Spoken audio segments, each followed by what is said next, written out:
Bon, je vous souhaite la bienvenue au GAEC des Landes, sur la ferme du Pont-Guisson à Pléchâtel. Une exploitation aujourd'hui qui est représentée par 5 associés sur une surface de 280 hectares sur lequel nous avons une production laitière à hauteur de 1 million de litres de lait, une cinquantaine de vaches allaitantes. Les cultures principales sont le blé orge à raison d'à peu près 100 hectares. Après, nous avons 60 hectares à peu près grosso modo de maïs. On fait une douzaine d'hectares de légumes, une dizaine d'hectares de colza.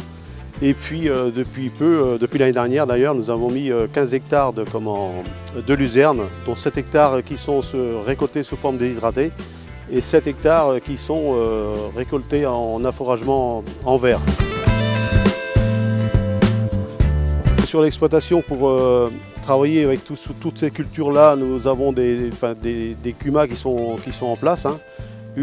Tout ce qui concerne le travail du sol.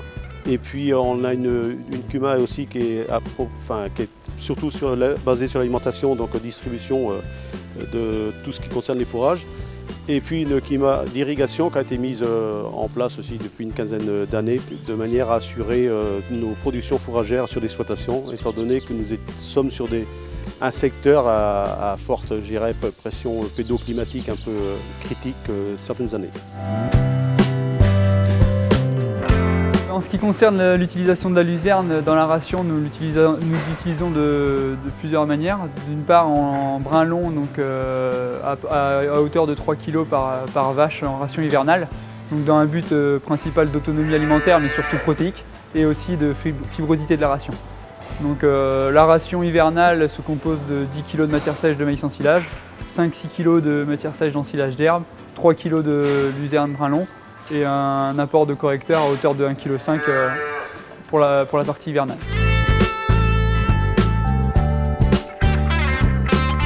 Pour ce qui est de l'atelier à vache allaitante, on est utilisateur de dédis dans le cadre dans la fabrication d'un aliment broutard, qui se compose principalement de maïs épi et de luzerne.